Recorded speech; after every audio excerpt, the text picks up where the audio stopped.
आज काउंटिंग लगातार जारी है और यूपी उपचुनावों की काउंटिंग से जुड़ी ही बड़ी खबर सामने आ रही है। यूपी की तीनों सीटों पर समाजवादी पार्टी की बढ़त बरकरार नजर आ रही है। मैनपुरी में डिंपल यादव को सबसे बड़ी बढ़त मिलती हुई नजर आ रही है तो रामपुर में आसिम राजा भी लगातार आगे चल रहे हैं। खतौली में मदन भैया भी बीजेपी के प्रत्याशी से आगे हैं। बड़ी खबर हम आपको बता रहे हैं, काउंटिंग का दौर लगातार जारी है और उसी से जुड़ी बड़ी खबर यूपी में, जहां रामपुर में और मैनपुरी में, और साथ ही आपको बता दें कि खतौली में भी समाजवादी पार्टी के जो प्रत्याशी हैं वो लगातार बढ़त बनाए हुए नजर आ रहे हैं। लगातार मजबूत होती हुई अब रामपुर में बीजेपी नजर आ रही है। ये बड़ी खबर हम आपको बताते हैं। रामपुर में आकाश सक्सेना है जो बीजेपी के प्रत्याशी है, आसिम राजा को टक्कर दे रहे हैं। पहले रामपुर में समाजवादी पार्टी बढ़त के साथ आगे बढ़ रही थी, करीबन 11,000 वोटों के साथ। अब आकाश सक्सेना ने बढ़त बना ली है और वो आगे की तरफ बढ़ते हुए नजर आ रहे हैं। रामपुर में एक बड़ा उलटफेर होता नजर आ रहा है। रामपुर जो आजम का गढ़ कहा जाता है,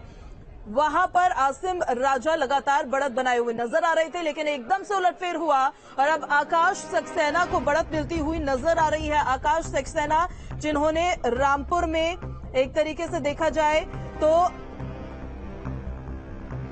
आपको बता दें कि आजम खां की सल्तनत अगर वहां पर धराशायी होती है तो एक बड़ा फैक्टर आकाश सक्सेना होंगे, क्योंकि उन्होंने एक लंबी लड़ाई लड़ी है आजम खां के खिलाफ। और बड़ी खबर ये रामपुर से सामने आ रही है, अब आजम खां के जो धुर विरोधी रहे हैं आकाश सक्सेना, उनको बढ़त मिलती हुई नजर आ रही है। आजम खां के कई मामलों में आकाश सक्सेना वादी रहे हैं। करीबन 11,000 वोट से अब आगे बढ़ते हुए वो नजर आ रहे हैं। रामपुर में एक बड़ा उलटफेर नजर आ रहा है, जहां सुबह सवेरे से हमारी ये कवरेज लगातार जारी थी और हम आपको बता रहे थे कि किस तरह से आसिम राजा बढ़त के साथ आगे बढ़ रहे थे। एकदम से उलटफेर हुआ और उसके बाद आकाश सक्सेना को यहां पर बढ़त मिलती हुई नजर आई है।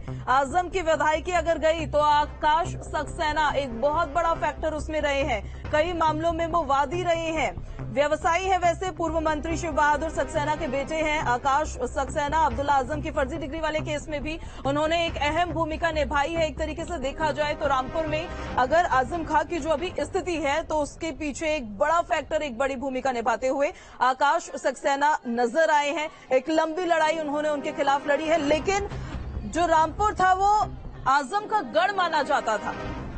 अगर रामपुर की हम बात करें तो इज इक्वल टू एक वक्त पर आजम खां हो, ऐसा कहा जाता था। रामपुर के विधानसभा सीट पर अब उपचुनाव हुआ, मतदान हुआ। मतदान के बाद आज काउंटिंग का दौर लगातार जारी है और इस काउंटिंग में जहां आसिम राजा पहले आगे बढ़ते हुए नजर आ रहे थे, बढ़त के साथ आगे बढ़ रहे थे, तो वहीं आकाश सक्सेना ने अब बढ़त बनाई है। तो रामपुर से बड़ी खबर हम आपको बता रहे हैं, आकाश सक्सेना 11,000 वोटों से आगे बढ़ रहे हैं। वहीं मैनपुरी से भी बड़ी खबर है, लोकसभा सीट पर डिंपल को निर्णायक बढ़त मिलती हुई नजर आ रही है। मैनपुरी उपचुनाव में डिंपल यादव की जीत यहां पर अब तय मानी जा रही है।